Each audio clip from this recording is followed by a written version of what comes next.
안녕하세요. 결혼한 지 6개월도 되지 않은 20대 후반의 여성입니다. 정말이지. 제가 이 시점에 이런 사연을 쓰게 될 줄은 정말 상상도 못했어요. 남편과 헤어지기로 했거든요. 시어머니 때문에 말이지요. 세상에 저보다 힘든 사람도 물론 많이 있겠지만 적어도 제 주변에서 저보다 불쌍한 사람은 없는 것 같습니다. 저는 친정 부모님이 안 계시거든요. 먼저 저희 아버지는 제가 10살이 되기도 전에 세상을 떠나셨습니다. 술, 담배도 안 하시고 운동을 좋아하시던 건강하신 분이셨는데 어느 날 갑자기 교통사고로 돌아가셨답니다. 워낙에 두 분 사이가 좋으셨던지라 주변에서들 많이 안타까워 하셨다고 들었어요. 저는 너무 어렵기에 아버지에 대한 기억도 두 분이 얼마나 다정하셨는지도 잘 떠오르지 않지만 몇 장 남아있지 않은 어린 시절 사진들을 보면 조금은 알 것 같기도 하더군요. 그나마 아버지가 돌아가신 이후에 한동안 친가에서 이따금씩 생활비에 보태쓰라고 얼마씩 보내주셨다는 이야기를 어머니로부터 들었습니다. 하지만 그 액수가 넉넉지는 않았던 걸로 알아요. 그래서인지 제 기억 속에 어머니는 한시도 쉬지 않고 일을 하셨어요. 낮에는 인근 아파트의 관리사무실에서 격리 일을 보셨고 퇴근 후에는 바로 인근 고깃집에 가셔서 아르바이트도 하셨거든요. 어쩌다 한 번씩 퇴근길에 떡볶이를 사오시곤 했는데 지금까지 그것보다 맛있는 떡볶이는 먹어보질 못했네요. 자식이라면 누구나 자기 부모가 제일 안쓰럽겠지요. 저도 그렇습니다. 지금도 이따금씩 어머니 입가의 잔주름이나 손등에 튀어나온 힘줄 등을 떠올리면 가슴이 먹먹해져요. 이제는 그나마 그 손 한번 마음껏 만져볼 수도 없으니 더 그런 것 같기도 합니다. 저희 어머니는 제가 21살, 대학교 2학년이 되던 무렵 세상을 떠나셨어요. 갑작스레 어머니까지 돌아가신 뒤 저는 알지 못했던 3억이라는 유산과 저와 어머니가 살던 작은 빌라를 물려받게 되었습니다. 그렇게 지독하게 살던 어머니의 인생을 생각하면 턱없이 부족한 것 같으면서도 너무나 큰 돈이었어요. 살아생전 저희 모녀가 그렇게 힘들 때는 연락 한번 쉽게 닿지 않던 친척들이 다들 어디선가 나타나서 악어의 눈물을 흘리더라고요. 어머니가 돌아가신 뒤 1년 동안은 정말이지 이 험한 세상을 배우며 조용한 싸움닭이 되었습니다. 어머니가 남겨주신 유산을 조금씩 쓰면서 살다가 어느 날 갑자기 스스로 한심하게 느껴지더라고요. 그때부터 죽기 살기로 공부에 매달렸던 것 같아요. 어디 가서 돈을 버는 것보다는 장학금을 받는 게 낫겠다 싶었거든요. 그럼 졸업하고 나서 취직이라도 잘할 수 있지 않을까 싶어서. 덕분에 대학교 3학년, 4학년은 거의 전액장학금을 받고 학교를 다닐 수 있었고 우수한 성적으로 졸업했어요. 졸업한 지 4개월 만에 대기업에 들어갔고요. 불행 중 다행으로 목표한 것들은 대부분 이루었기 때문에 열심히 공부한 것에 대한 후회는 없어요. 한 가지 아쉬운 건 대부분의 시간을 오로지 공부에 쏟다 보니 소위 대학 생활이란 걸 제대로 누려보지 못했다는 거예요. 당연히 연애도 제대로 못 해봤어요. 회사 생활을 시작하고 얼마 지나지 않아 명문대를 졸업한 뒤 가까운 친구들과 IT 회사를 창업했다는 지금의 남편과 소개팅을 하게 되었습니다. 사실 저는 여고, 여대를 다녔고 소개팅은 처음이었습니다. 그래서 많이 떨리고 긴장되었는데 남편이 너무 분위기를 잘 이끌어 주더라고요. 사람 분위기 자체도 밝았고 무엇보다 잘 웃는 사람이었어요. 그래서인지 같이 있는 동안 시간 가는 줄 모르겠던걸요. 몇 년 동안 크게 웃을 일이 없었는데 모처럼 즐거운 시간을 보냈습니다. 남편은 그 이후로도 저에게 영화 보자, 밥 먹자며 계속해서 데이트 신청을 해왔어요. 남편이 저에게 적극적으로 다가올수록 기쁘기도 하면서 걱정도 되더라고요. 이 사람은 내가 부모님이 안 계신 걸 모를 텐데 안다면 어떤 반응을 보일지 몰랐으니까요. 더 좋아지기 전에 말해야 한다는 생각이 들었지만 용기가 나질 않았어요. 그렇게 3개월 정도의 시간이 흘렀을 무렵 남편이 자기 부모님께 저를 소개하고 싶다더라고요. 비록 사귀자는 말은 없었지만 저를 여자친구라고 생각하고 있었나 봐요. 그제서야 저는 남편에게 사실대로 털어놓았습니다. 아버지는 제가 아주 어렸을 때 돌아가셨고 어머니도 제가 20살이 조금 넘었을 때 세상을 떠나셨다고요. 남편은 한동안 말이 없었습니다. 약간 충격을 받은 표정이었어요. 그러더니 저에게 고생이 많았겠다며 제 손을 잡아주더라고요. 그러면서 남편은 자기는 그런 거 신경 쓰지 않는다면서 걱정하지 말라더군요. 그 이후로 남편과 저는 1년 정도를 더 만났습니다. 남편은 저와 연애를 시작할 때와는 달리 결혼만큼은 정식으로 프로포즈를 해왔고 저도 기쁜 마음으로 받아들였습니다. 하지만 막상 프로포즈를 승낙하고 나니 마음이 좋지만은 않더라고요. 비로소 현실적인 것들이 조금씩 눈에 들어오기 시작했다고 할까요? 시부모님 되실 분들이 제가 친정이 없다는 걸 아시면 어떤 반응을 보이실지가 가장 걱정이 되었지요. 남편은 그런 저를 조금이라도 안심시키고 싶었던 모양이에요. 하루는 남편이 자기 집안에 대해서 미리 설명을 좀 해주겠다며 말을 꺼내더라고요. 시부모님께서는 서울에서 2시간 이상 떨어진 지방에서 살고 계신다 했습니다. 원래 자기도 거기 살았었는데 서울에 있는 대학에 합격하면서 자기만 서울로 올라왔대요. 그 이후로 서울에 아예 자리를 잡게 되었고요. 시부모님은 얼마 전 은퇴를 하셨고 현재 따로 하시는 일은 없으시답니다. 연금이나 따로 노후 준비도 안 되어 있으시고요. 여기까지 듣고 제가 그럼 지금 어떻게 생활을 이어나가고 계시냐고 물었더니 그때그때 소일거리가 있으면 하시고 자기도 잘 모르겠다고 하더라고요. 그나마 남편이 돈을 벌기 시작한 이후로 한 달에 얼마씩 보내드리고 있다고도 했습니다. 정확한 액수는 말해주지 않았는데 저도 궁금하지 않아서 묻지도 않았고요. 솔직히 여기까지 듣고서 무슨 생각을 했냐면요. 차라리 잘 됐다 싶더라고요. 시댁이 너무 조건이 좋은 집이 아니라서 오히려 안심이 됐어요. 며칠 뒤 시부모님께 인사를 드리기 위해 시댁으로 향했습니다. 정확히 프로포즈를 받은 지 2주 만이었어요. 제가 마음고생을 어찌나 많이 했는지 살이 3kg이나 빠졌더라고요. 남편은 자기 부모님은 편견이 없으신 분들이라며 저에게 걱정하지 말라 했지만 자기 부모님을 객관적으로 볼 수 있는 자식이 몇이나 되겠어요? 솔직한 말로 막상 당일이 되자 가보면 알겠지, 부딪혀보면 알겠지. 반쯤은 자포자기한 심정이었지요. 고속버스를 타고 2시간이 걸려 시부모님이 사시는 동네에 도착했습니다.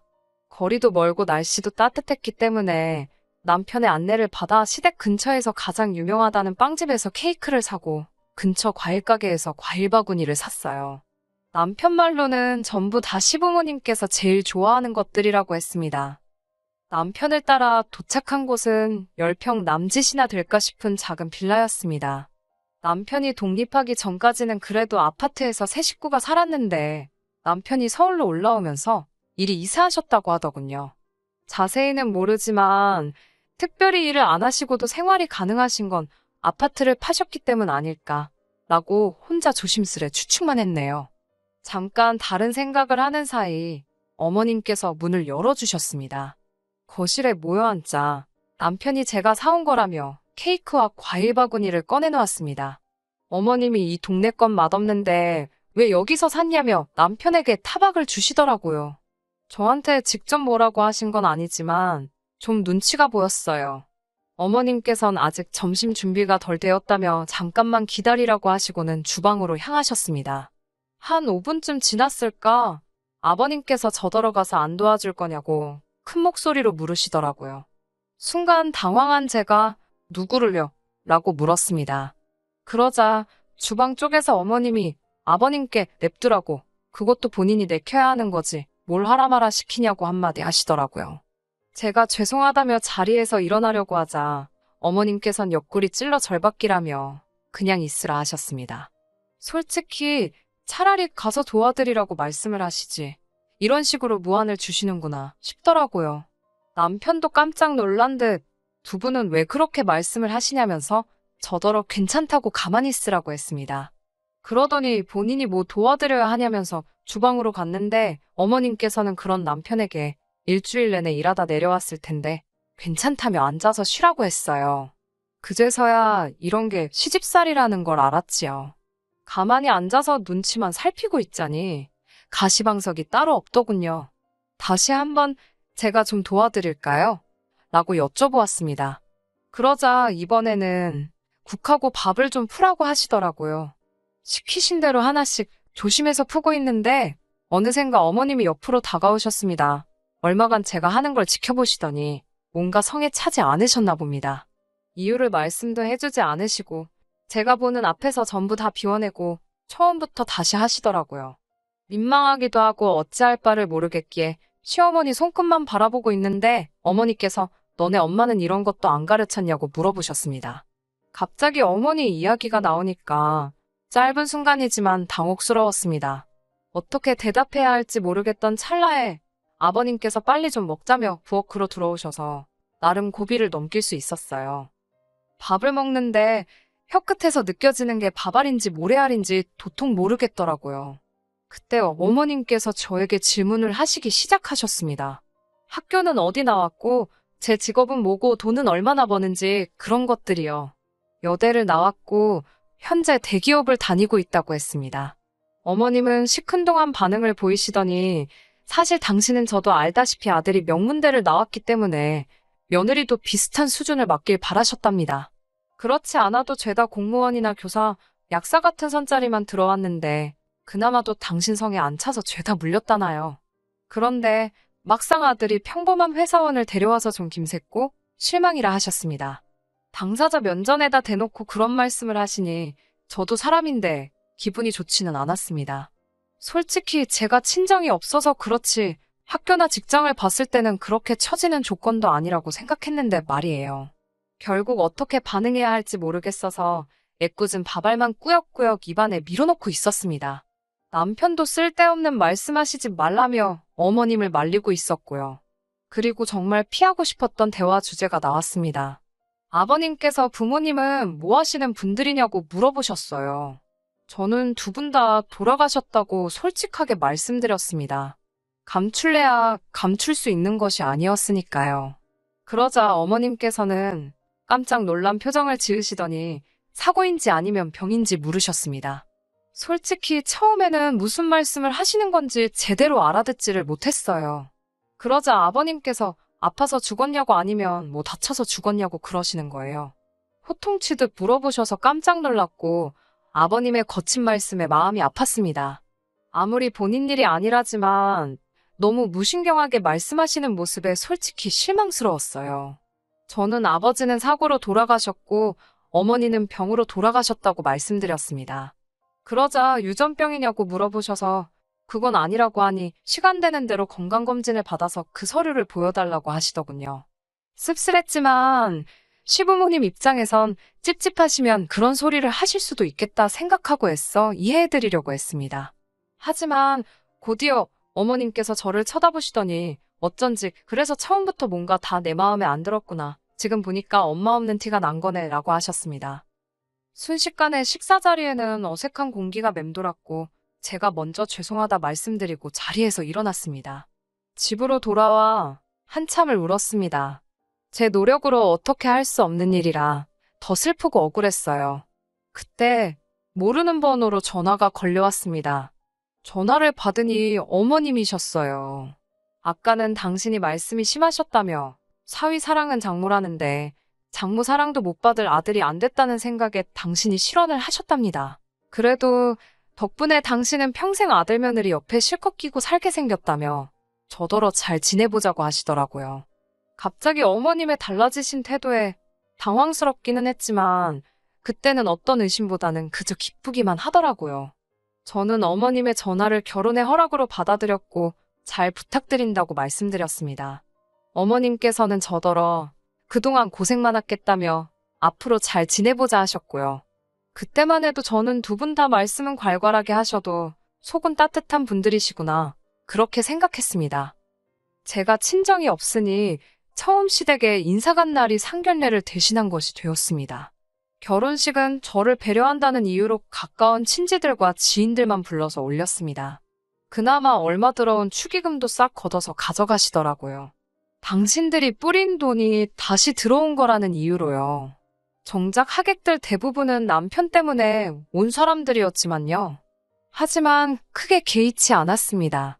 애시당초 남편과 결혼을 약속할 때 시부모님이 가지신 게 많이 없다는 걸 알고 있었으니까요. 결혼식까지 올리고도 결국 제가 남편과 헤어질 결심을 하게 된 이유는 바로 집 문제 때문입니다. 제가 남편과 결혼을 약속했을 당시 저는 남편에게 제 재산을 투명하게 공개했습니다. 바보 같다고 생각하실 수도 있지만 제가 친정이 없어서 자격지심이 있었는지 그래도 내가 돈은 좀 있다고 어필을 하고 싶었나 봐요. 지금이라면 안 그랬을 텐데 그때는 또 지금보다는 어리기도 했고 순진했었어요. 반면에 남편은 창업을 한지 얼마 안 돼서 돈이 많이 없기는 했습니다. 그래도 수익이 나고 있었고 전망이 밝았으니까 결혼을 약속한 거예요. 물론 시댁에서 도움을 받을 거라는 기대는 조금도 없었습니다. 원래는 결혼식을 올리기 전에 어떻게든 집을 먼저 구하고 싶었는데 매물이 워낙 없어서 결국 결혼식을 먼저 올려야만 했어요. 다행히 인터넷에 보니까 3개월에서 6개월짜리 단기 오피스텔 월세도 있더라고요. 그래서 일단은 단기 월세로 살면서 시간적 여유를 갖고 집을 구하자고 했습니다. 그러면 남편도 그 사이에 돈을 좀 더 모을 수도 있고 여러모로 저희 둘한테 유리하겠다 싶었고요. 하지만 어머님께서는 저에게 왜 친정어머니가 물려주신 유산으로 집을 사면 되는 걸 괜히 쓸데없이 월세에 돈을 낭비하냐며 걸핏하면 전화를 거셔서는 화를 내셨습니다.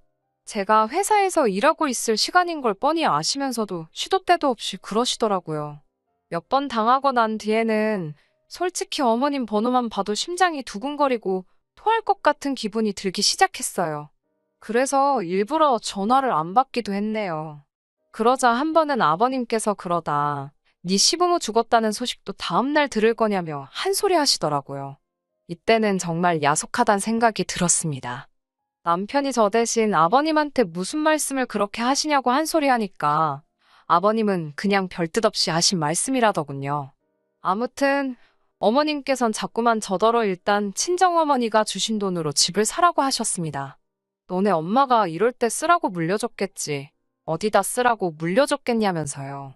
결국 어머님 등살에 못 이겨 친정어머니의 유산과 빌라를 판 돈까지 합쳐 서울에 있는 아파트를 샀습니다. 시부모님께서는 부부가 살 집이니까 공동명의를 해야 한다고 성하셨어요. 전 내키지 않았지만 시부모님 등살에 어쩔 수 없이 그렇게 하기로 했고요. 그런데 지금 생각해보면 하늘에 계신 부모님이 절 도와주신 것 같습니다. 아파트 계약날 남편에게 갑자기 일이 생겨서 못 올 것 같다며 연락이 왔어요. 아파트를 팔기로 한 사람은 제가 아니어도 사려고 하는 사람이 많다면서 완전 배째라는 식이었고요. 그래서 일단은 제 단독 명의로 아파트를 사야만 했습니다. 그때만 해도 남편이나 저나 이렇게 헤어지게 될 줄 몰랐기 때문에 단순히 나중에 시간 될 때 공동 명의로 바꾸면 되겠지라고 생각했어요. 지은 지 얼마 되지 않은 아파트였기 때문에 간단히 도배와 마루 정도만 교체한 뒤 이사를 했습니다. 그런데 이사하고 일주일쯤 지난 주말 아침 시부모님께서 양손 가득 짐을 싸들고 오셨더라고요. 남편은 당혹스러운 표정으로 현관에서 시부모님과 대치 중이었습니다. 저는 들은 바는 없었지만 그래도 시부모님을 현관에 서 계시게 할 수는 없었기에 일단 들어오시라 했습니다. 매실차를 내어드리고 무슨 일로 오셨는지 여쭤보았어요. 그러자 두 분께서는 나이가 드니 몸도 여기저기 안 아픈 곳이 없다면서 당분간 여기 지내시면서 아들 며느리한테 대우 좀 받으셔야겠다고 하셨습니다. 생각지도 못한 시부모님의 말씀에 당혹스러웠지만 그렇다고 먼 길 올라오신 두 분을 바로 돌려보낼 수도 없는 노릇이었지요. 일단 기왕 올라오셨으니 한 일주일 쉬고 가시라 했습니다. 그런데 그날 오후부터 어머님께서는 잘난 당신 아들이 서울에 집을 마련했다며 지인들에게 전화를 돌리기 시작하셨습니다. 그뿐 아니라 집들이를 한다며 몇몇 분들은 초대도 하셨고요.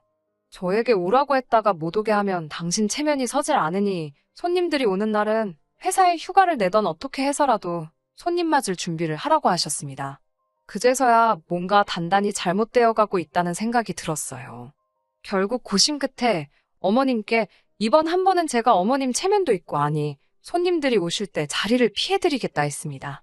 하지만 여기는 저희 둘이 사는 집인 만큼 앞으로는 꼭 연락하고 오시고 마음대로 어머님 손님이든 아버님 손님이든 부르지 마시라고 말씀드렸어요. 그러자 시부모님 두 분 다 당신들이 아들 집 오겠다는데 왜 며느리 허락이 필요한 거냐며 네가 뭔데 와도 된다 만다를 따지냐고 호통을 치셨습니다. 전 순간 이 두 분이 무슨 기억상실이라도 걸리셨나 싶었습니다. 이 집을 제 돈으로 샀다는 걸 그새 까먹기라도 하신 건가 싶었거든요. 그게 까먹어질 일인가 싶었고요. 아버님은 한술 더 떠서는 저는 부모가 없는데 남편은 시부모님이 계시니까 그게 셈이 나서 제가 부모 자식 연을 끊게 하려고 지금 이러는 거랍니다. 도대체 무슨 말씀을 하시는 건지 이해가 되질 않더라고요. 그래도 만약 예전처럼 남편이 변함없이 부모님 앞에서 제 편이 되어주고 제 입장을 대변해 주려고 노력했다면 설령 그 효과가 아주 작고 미비했을지라도 저는 참고 살았을 거예요. 하지만 다 잡은 물고기라고 생각해서였을까요? 남편의 태도는 결혼 전과는 너무 많이 달라져 있었습니다. 남편은 저에게 그거 집 사는데 돈 좀 보탰다고 나이 드신 시부모님한테 너무 드세게 군다면서 질린다고 하더라고요. 결혼한 지 겨우 6개월이었고 누가 봐도 시부모님이 저에게 무례한 말을 퍼붓고 계셨는데 남편에게 질린다는 소리나 듣고 있자니 이렇게 사는 게 맞나 싶었습니다. 그리고 아버님의 마지막 한마디가 제가 결정을 내리게 만드셨지요. 아버님께서는 저더러 친정이 없어서 찍소리도 못하고 고분고분할 줄 알았더니 그런 맛도 하나 없다면서 당신들 말 안 듣고 이 집안 샀으면 며느리 안 시켜주고 절 내쫓으려고 하셨답니다. 이런 모욕적인 언사를 듣고 있으니 정신이 확 들더라고요. 마치 제가 친정어머니가 남겨주신 유산을 가지고 이 집에 팔려오다시피 시집을 온 것 같았고 갑자기 이 결혼 생활이 치욕스럽게 느껴졌습니다. 제가 왜 그동안 시부모님의 막말을 참았던 걸까요? 아버님이 저한테 막말을 하신 것처럼 저도 똑같이 돌려드렸습니다. 저도 남편 전망 좋고 잘난 남자인 줄 알고 결혼했는데 지금 보니까 별 볼 일 없어서 너무 후회된다고요. 어머님, 아버님이나 저나 서로 손해보는 장사한 것 같은데 서로 물리자고요. 그러자 어머님께서는 그러면 이 아파트 공동명이니까 팔아서 반 주고 헤어지랍니다. 이 말을 듣고 전 정말 어이가 없었어요. 그런데 남편은 저한테만 못하는 소리가 없다면서 지금 당장 시부모님한테 사과하랍니다. 제가 남편에게 못할 말은 네 부모가 나한테 훨씬 많이 했다고 너도 귀 2개 똑바로 달려있으면 다 들었을 거 아니냐고 그랬지요. 귀는 폼으로 달고 다니냐고요. 이런 제 모습을 처음 본 남편이 충격을 받은 듯 했지만 전 개의치 않고 어머님께도 한마디 했습니다. 어머님도 양심 좀 챙기시라고요. 능력 좋은 아들이 서울에 집을 마련했다고요. 어머님, 아드님 지분은 이 집에 단 1%도 없습니다. 그리고 그놈의 명문대에서 1년에 몇 명씩 졸업하는지 알기나 하시냐고요. 제 말에 제대로 대답도 못하시고 몸만 부들부들 떠시던 어머님은 급기야 해서는 안 되는 말씀을 내뱉으셨습니다. 저더러 네 부모가 네 이러는 꼴 안 보려고 일찍 죽었나 보다고 그러셨어요. 그 말을 듣는 순간 정말이지 말 그대로 눈이 뒤집어지는 것 같았어요. 마음 같아선 당장이라도 위아래 할 것 없이 어머님 입을 한 대 때려드리고 싶더군요. 하지만 차마 그렇게는 할 수가 없어서 저도 악담 한마디 해드렸습니다. 어머님이 자꾸 이런 모습 보여주시면 어머님 아들도 어머님 이러는 꼴 안 보려고 일찍 죽을지도 모르겠다고요. 서로 결국 감정이 격해졌습니다. 저는 남편한테 양심이 있으면 네 부모 데리고 당장 내 집에서 꺼지라고 했어요. 어머님은 공동명의의 네 집 내 집이 어딨냐며 남편더러 나가긴 우리가 왜 나가냐며 버티라 하셨습니다. 남편이 그제서야 공동명의 설정을 아직 못했다고 이야기했고 어머님은 당황하고 실망하신 기색이 역력했어요. 그러더니 하신다는 소리가 공동명의 대신 위자료 달랍니다. 친정도 없는 며느리 유산 보고 결혼시켰는데 이런 뻔뻔한 경우가 어디 있냐며 소리소리를 지르더라고요. 전 법대로 하라고 했고요. 소리만 지르면 뭐 다 되나요? 결국 제 생각대로 애시당초 유산으로 받은 재산인데다가 혼인신고도 되어 있지 않았기에 남편 몫으로 돌아갈 건 단 1원도 없었습니다. 게다가 그 짧은 기간 동안 부동산 시장이 엄청 활발했던 터라 제가 사놓은 아파트가 그새 가격도 제법 올랐더라고요. 저희 시어머니는 나중에는 얼마나 마음이 급해서 그런 건지 그게 다 자기 덕이라며 집값이 상승한 부분만큼은 자기에게 줘야 된다는 말도 안 되는 억지를 쓰셨지만 당연히 효과는 없었지요. 결국 그로부터 얼마 지나지 않아 저와 남편은 헤어졌습니다. 그나마 불행 중 다행으로 서류 한 장 얽힌 게 없었기에 모든 것이 워낙에 수월하게 정리되었습니다. 돌이켜 생각해보면 결정적인 순간마다 번번이 하늘에 계신 부모님이 저를 지켜주셨던 것 같아요. 지금은 남편이 밉고 그런 감정은 남아있지 않습니다. 그저 가끔씩 나에게도 고민을 털어놓거나 아프다고 투정을 부릴 수 있는 친정이 있다면 얼마나 좋을까 싶어요. 다시 혼자가 되어버렸다고 생각하니 씁쓸하긴 하네요. 하지만 하늘에서 절 지켜보고 계실 부모님을 위해서 다시 한번 기운내 열심히 살아보려고요. 끝까지 들어주셔서 감사합니다.